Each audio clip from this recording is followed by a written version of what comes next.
Paz do Senhor, igreja. Amém. Deus tomará sempre em nome de Jesus.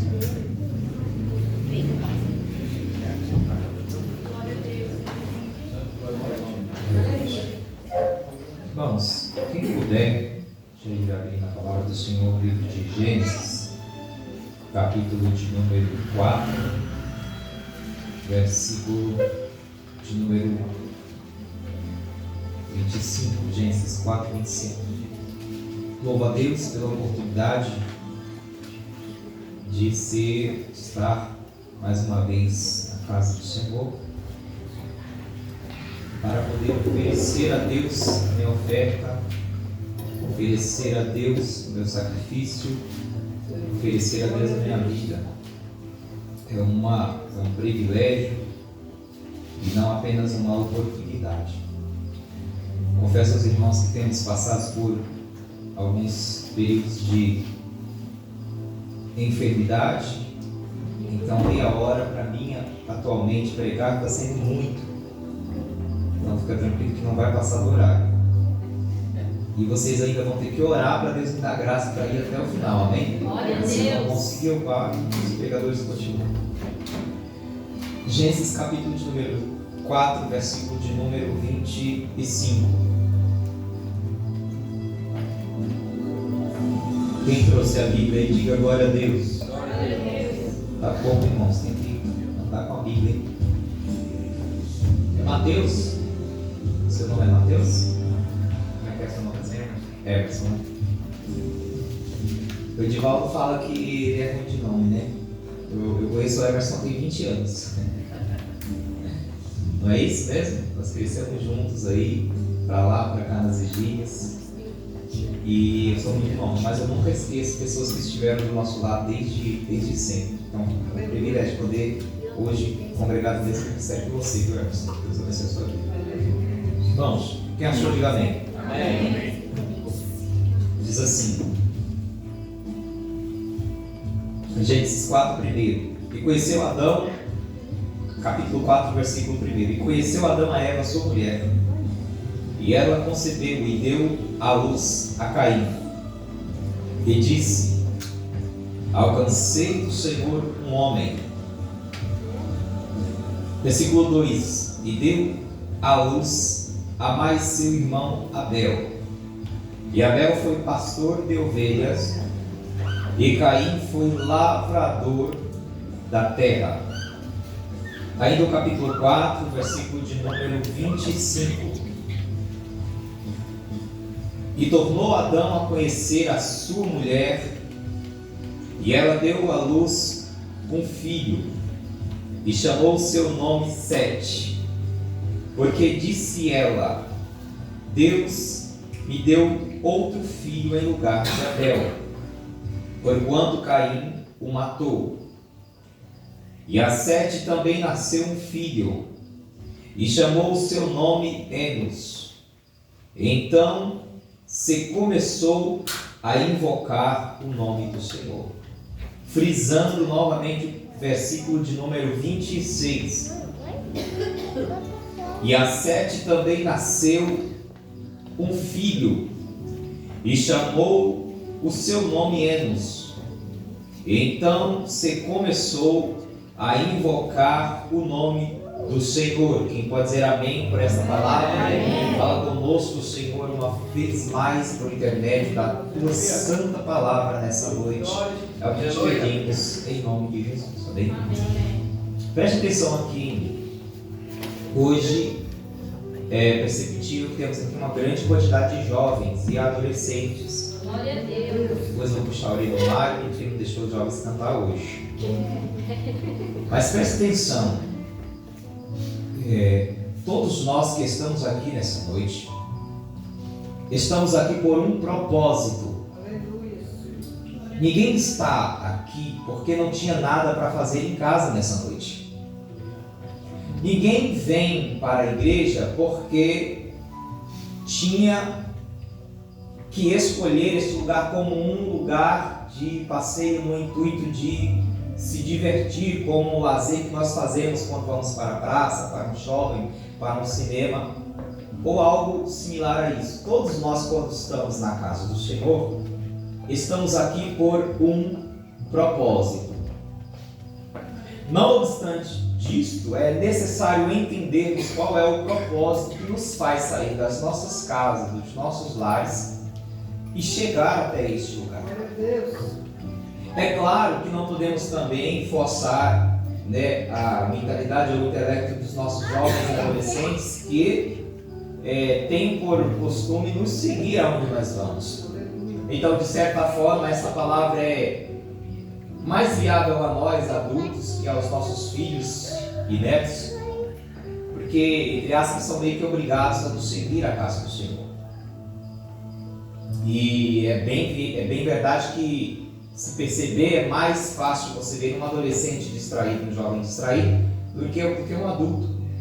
Porque no enfoque da necessidade de entender o propósito de estar na casa do Senhor, se aprende muito mais a nós que somos adultos, ou jovens adultos. Mas há um propósito para as nossas vidas por estarmos aqui nessa noite. Em qualquer noite onde nós saímos dos nossos lares e adentramos as portas da casa do Senhor para poder oferecer a Ele o que nós chamamos de culto. E o que o apóstolo Paulo disse em suas cartas, que é um culto racional, onde nós salmodiamos, onde nós oramos e onde nós louvamos e falamos com o Senhor. Para poder entender qual é o propósito de por que nós estamos aqui, é muito necessário e importante lermos a palavra do Senhor e entender como é que nós chegamos até este lugar. Temos aqui pessoas de todas as idades, crianças, adolescentes, jovens adultos e alguns quase senhores, não é verdade? Mas todos, no geral, temos o mesmo objetivo quando adentramos a casa do Senhor, que é oferecer aquilo que é de mérito ao nosso Deus, ao nosso Senhor.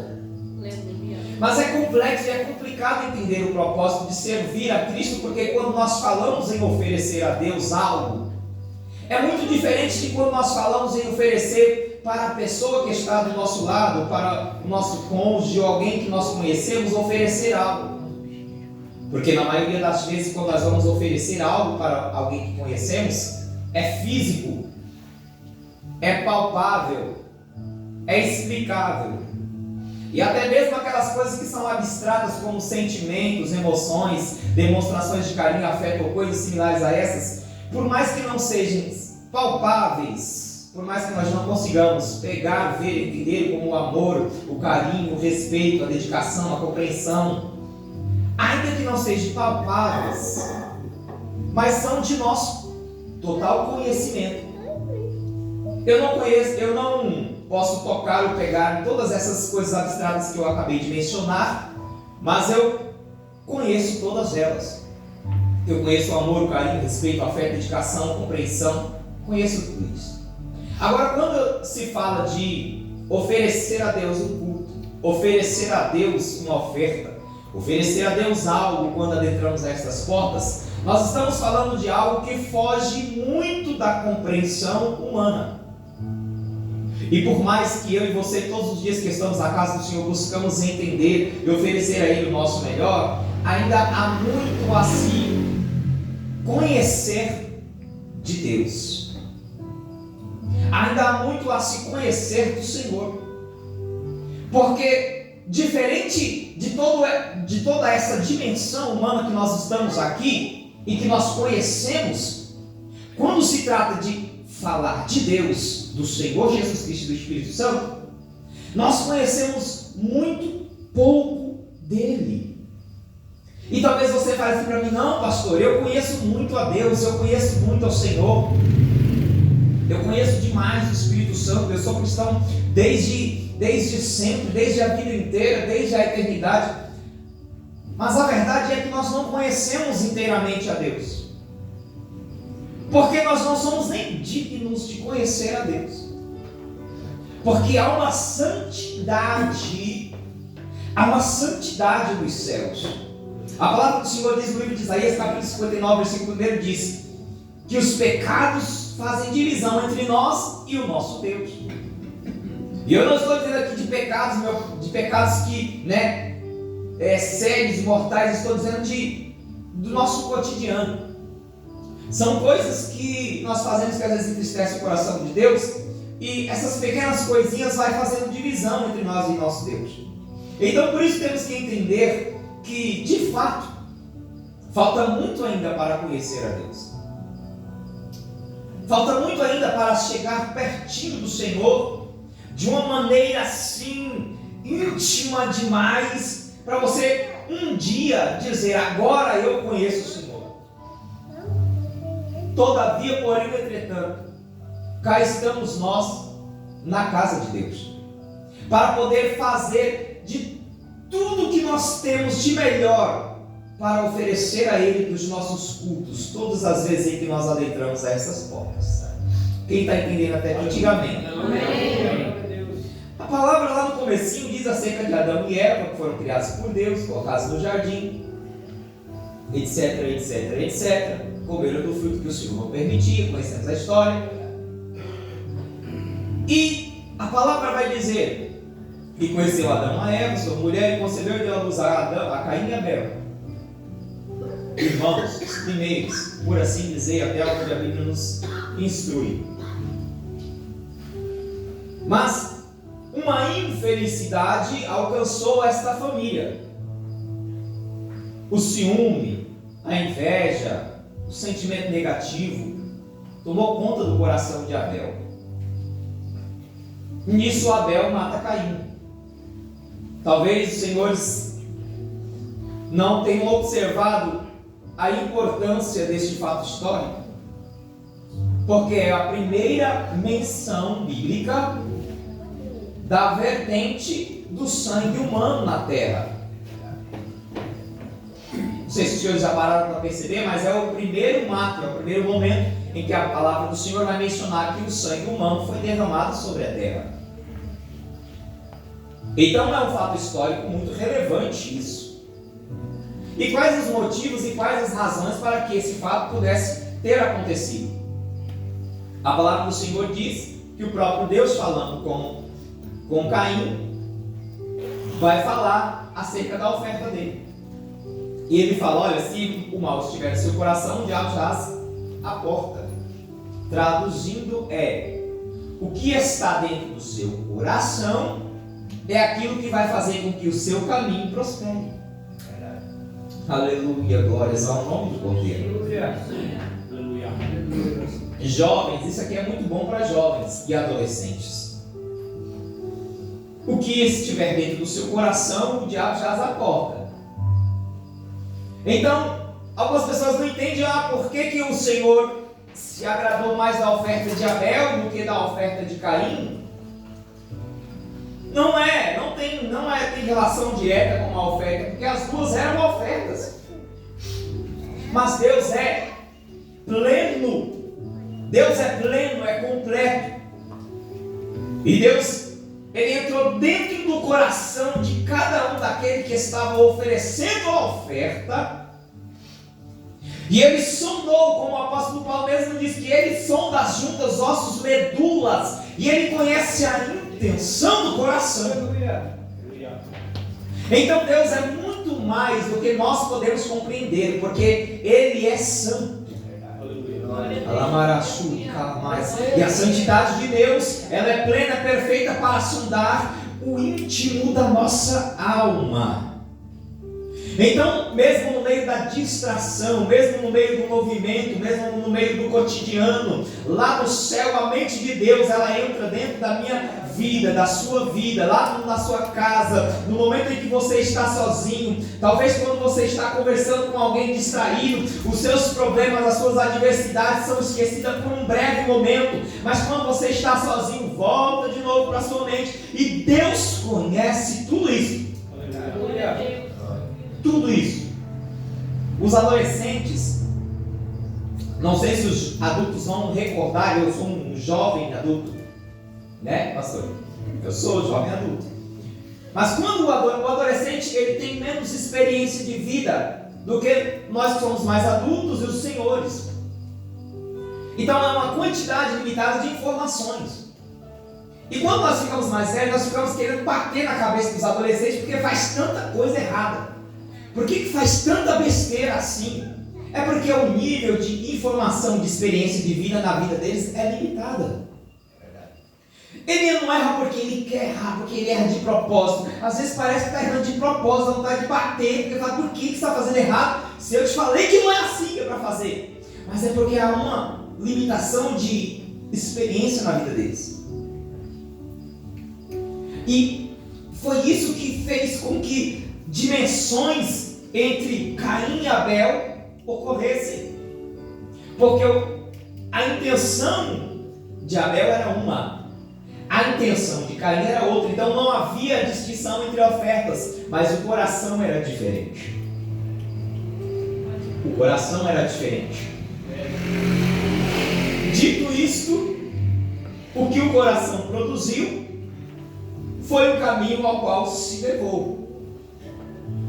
Mas aí é que está o grande problema, porque o coração de Abel era bom, mas o caminho que seguiu para a vida dele foi a morte. E agora? Como que pode um coração bom ser surpreendido pela morte? E o coração de Caim era mau, e foi o que viveu. Como pode uma pessoa boa morrer e uma pessoa ruim viver? Como pode Deus permitir tal coisa? E é por isso que nós temos que reconhecer que nós estamos longe de conhecer e entender os pensamentos de Deus. Porque toda a história foi traçada de acordo com a permissão de Deus. E ainda que atos fujam do nosso entendimento para poder pensar por que aconteceu desta maneira, a genealogia desde Adão até Cristo foi necessária para que se cumprisse o livro de Coríntios que diz: tragada foi a morte pela vitória. Se Caim tivesse morrido e Abel estivesse vivo, a linhagem que seria chegada até Cristo não teria acontecido. E o que para nós hoje é ruim, há um propósito diante da presença de Deus, para que lá na frente venha se alcançar verdadeiramente a vontade do Cristo eterno. É difícil entender isso, mas esta é a realidade. Como entender a vontade de Deus? Mas esse não é o foco. A história relata acerca do momento em que Caim matou Abel. Nós entendemos dentro da palavra do Senhor que quando Deus criou Adão, no jardim havia um manancial de paz. A perfeição de Deus havia se derramado no homem. Não havia motivos para o homem sofrer, chorar, ter dor, nada. Era tudo perfeito. Deus criou a mulher, colocou-a próximo do homem para que ambos pudessem usufruir dessa mesma paz e graça. Mas veio o pecado. E com o pecado vem as consequências do pecado, jovens. Por mais que hoje pareça que não, mas lá na frente a consequência do pecado vai pegar. Por isso que é tão bom estar aqui, porque quando nós estamos aqui, nós estamos debaixo de uma mão poderosa que nos livra, nos guarda e nos perdoa e nos preenche de graça e misericórdia. E mesmo que nós sejamos pecadores, falhos, fracos, a misericórdia de Deus nos alcança, o perdão de Deus nos alcança, e Ele olha para nós, sabe que somos pecadores miseráveis, mas mesmo assim Ele não deixa que o pecado venha consumir a nossa vida, a nossa alma, o nosso ser. Ele nos lava, nos limpa, nos purifica e nos dá a garantia da vida eterna. Com a morte, com o pecado, veio a morte. E agora, ainda muito mais. Porque a palavra do Senhor diz que quando Adão estava no jardim, o Senhor descia todas as tardes para conversar com Adão. Ou seja, tinha um contato direto com Adão. Porque não havia nada que separasse o homem de Deus. Foi o que eu acabei de dizer no livro de Isaías, capítulo 59. O pecado faz divisão entre Deus e o homem. Mas não havia pecado. Não existia pecado. Mas agora existe. Porque o homem desobedeceu a Deus. O homem comeu do fruto. Depois o homem matou o seu próprio irmão. Viu o sangue, o Senhor falou: o sangue do seu irmão me clama na terra. Então o pecado fez uma divisão entre Deus e o homem. Aleluia. Ou seja, percebam como que é sério isso daqui. Há motivos para que o homem não tenha mais contato com Deus. Há razões para que nós não venhamos mais ouvir a voz de Deus, falar com Deus. Há motivos para nós não estarmos mais com Deus. Porque Deus é santo. E sendo santo, Ele não convive com o pecado. Sendo santo, Deus não convive com o pecado. E nós somos pecadores. E agora? Como pode um homem ser pecador e conviver com Deus que é santo? Aí vai entrar o versículo em questão 26, que diz assim, do capítulo 4.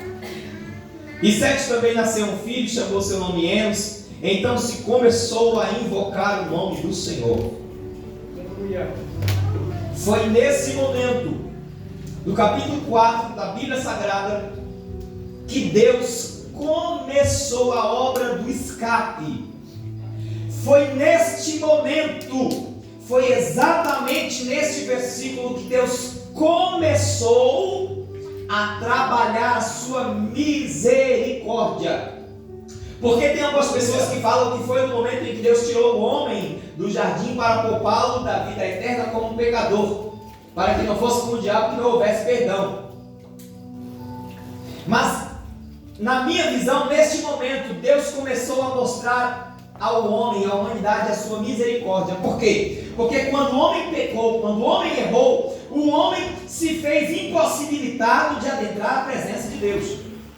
O homem se fez impossibilitado de ter contato direto com Deus.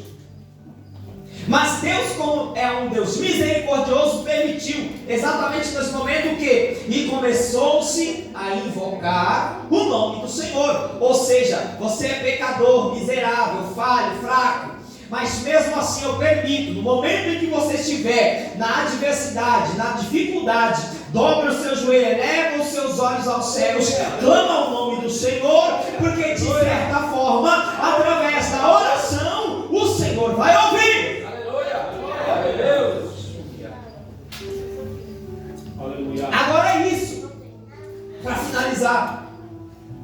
Nesse momento, foi o momento em que nós passamos a orar, a clamar, a falar com Deus. Porque o homem não precisava orar, porque Deus descia no jardim. Mas agora não existe mais jardim, porque Deus tirou o homem do jardim. E ainda um pouquinho depois, Deus ainda descia, porque Deus estava falando com Caim e com Abel, então ele ainda descia. Mas quando Caim matou Abel, quando o sangue clamou na terra, e quando o pecado subiu de nível, aí Deus cortou. Aí Deus falou: não vou mais descer. O meu espírito não estará para sempre na terra. Mas em momento algum Deus abandonou o homem. E a palavra de Deus para a sua vida nessa noite é essa: Deus está esperando que eu e você nos colocamos de joelhos para clamar a Ele, para falar com Ele, para conversar com Ele. Nós temos a capacidade de reclamar sobre tudo na vida. Reclamamos sobre o trabalho, reclamamos sobre a escola, reclamamos sobre o cônjuge, reclamamos sobre a igreja, reclamamos sobre o nosso carro, sobre a nossa casa, sobre as nossas vestes, mas de muito pouco temos a capacidade de falar com Deus quando estamos sozinhos na nossa casa, no nosso carro, na rua, no trabalho. Achamos que só podemos orar quando estamos dentro da casa do Senhor, mas Deus está lá no céu esperando eu e você dobrar os nossos joelhos no nosso quarto com a porta fechada, só eu e Deus, só você e Deus, falar com Ele, chamar por Ele, pedir a misericórdia dEle todos os dias. Aleluia. Glória a Deus. Aleluia. Aleluia. Ser cristão não é sensacionalismo. Ser cristão não é moda. Ser cristão não é perca de tempo. É entender que a nossa vida ela está ligada a algo que não é dessa terra.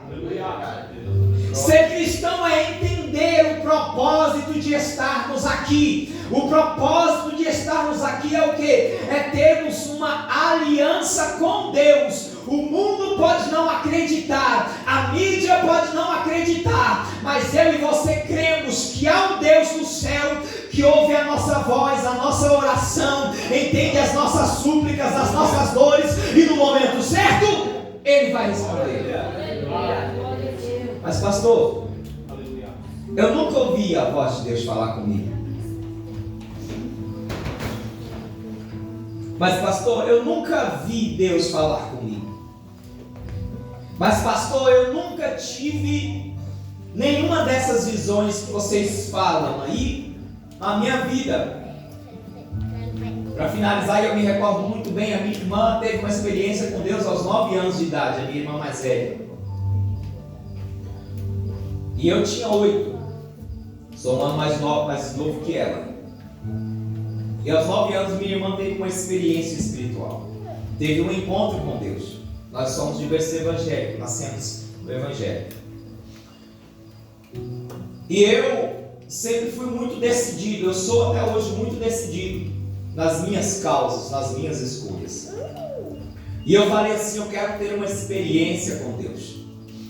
Para você, jovem, que nunca teve uma experiência com Deus, e para você adulto também, que serve a Cristo, cultua, mas nunca teve uma experiência com Deus, que é um divisor de águas. O que é um divisor de águas? O divisor de águas é aquilo que vai fazer a sua vida mudar radicalmente a partir daquele momento. Quem me ouve, diga amém. Amém. Dos 8 anos de idade até os meus 16 anos de idade, eu orei ao Senhor. Eu busquei ao Senhor. Eu falava com Deus. Mas eu nunca obtive uma resposta da maneira ao qual eu quis. E é isso que algumas pessoas ainda não conseguem entender.